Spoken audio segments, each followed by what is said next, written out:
National paramedical ಕಾಲೇಜಿನಲ್ಲಿ ಆಯೋಜಿಸಲಾಗಿದ್ದ ಸಂವಿಧಾನ ಸನ್ಮಾನ ಅಭಿಯಾನ ಉದ್ಘಾಟನಾ ಕಾರ್ಯಕ್ರಮದಲ್ಲಿ ಬಿಜೆಪಿ ಜಿಲ್ಲಾ ಅಧ್ಯಕ್ಷರಾದ ನವೀನ್ ಕುಮಾರ್ ಗುಳಗಣ್ಣವರ್ ಡಾಕ್ಟರ್ ಬಿಆರ್ ಅಂಬೇಡ್ಕರ್ ರವರು ರಚಿಸಿದ್ದ ಸಂವಿಧಾನದ ಪ್ರಕಾರ ಎಲ್ಲರಿಗೂ ಓರ್ವ ವ್ಯಕ್ತಿಯು ತನ್ನ ಸ್ವಂತ ಇಚ್ಛೆಯಿಂದ ಸಂಪೂರ್ಣ ಸಂವಿಧಾನವು ಅರಿತುಕೊಂಡ ನಮ್ಮ ದೇಶದ ಜನರು ಸಮಾನಾಂತರ ಹಕ್ಕು ಸ್ವಾಮ್ಯ ಹೊಂದಿರಬೇಕು ಎಂದು ನರೇಂದ್ರ ಮೋದಿಯವರ ಸಾಮರ್ಥ್ಯದ ಮೂಲಕ ಜಮ್ಮು ಕಾಶ್ಮೀರ 370 ಕಲಂ ಅಧಿಕೃತವಾಗಿ ಜಾರಿಗೆ ತಂದಿದ್ದು ಎಲ್ಲಾ ನನ್ನ ದೇಶದ ಆರ್ಥಿಕ ವ್ಯವಸ್ಥೆ ಸುಧಾರಣೆ ಆಗಬೇಕು ಎಂದು ನಿರ್ಧರಿಸಿದ್ರು ನರೇಂದ್ರ ಮೋದಿಜಿ ಎಂದು ಕಾರ್ಯಕ್ರಮ ಉದ್ದೇಶಿಸಿ ಮಾತನಾಡಿದರು.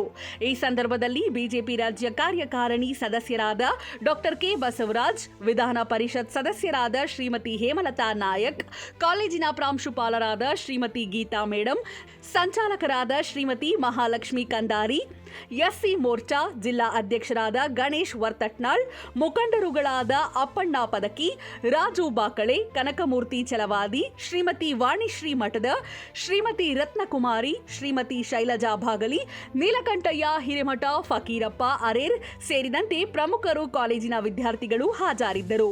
ವರದಿಗಾರರು Lokesh Binakal, Chanakya express news bureau, Koppal. ಇವತ್ತು ನಾವು ಹೆಮ್ಮೆಯಿಂದ ನರೇಂದ್ರ ಮೋದಿ ಅವರ ಬಗ್ಗೆ ನಾವು ಹೇಳ್ತೇವೆ. ಈ ದೇಶದಲ್ಲಿ ಸಂವಿಧಾನದ ರಕ್ಷಣೆಯನ್ನ, ಸಂವಿಧಾನದ ಆಸೆ ಆಕಾಂಕ್ಷೆಗಳಂಗೆ ಸಂವಿಧಾನ ಯಾವ ರೀತಿಯಾಗಿದೆ ಆ ರೀತಿಯಾಗಿ ನಡ್ಕೊಳ್ಳುವಂತ ಯಾವುದಾದ್ರೂ ಒಬ್ಬ ಧೀಮಂತ ನಾಯಕ ಇದ್ರೆ ಅದು ನರೇಂದ್ರ ಮೋದಿ ಅವರು. ಯಾಕೆ ಈ ಮಾತು ಹೇಳ್ತೇನೆ ಅಂದ್ರೆ, ಈ ದೇಶದ ಸಮಾನತೆಯ ವಿಚಾರದಲ್ಲಿ ಇವತ್ತು ಇಡೀ ದೇಶ ಒಂದು ಅನ್ನುವಂಥದ್ದನ್ನು ಸಾರಿದಂತವರು ಡಾಕ್ಟರ್ ಬಾಬಾ ಸಾಹೇಬ್ ಅಂಬೇಡ್ಕರ್ ಅವರು. ಆದ್ರೆ ಜಮ್ಮು ಕಾಶ್ಮೀರದಲ್ಲಿ 370 ಕಲಂ ಹಾಕಿ ಅವರು ವಿಶೇಷ ಸ್ಥಾನಮಾನವನ್ನು ಕೊಟ್ಟಂತವ್ರು ಕಾಂಗ್ರೆಸ್ನವರು.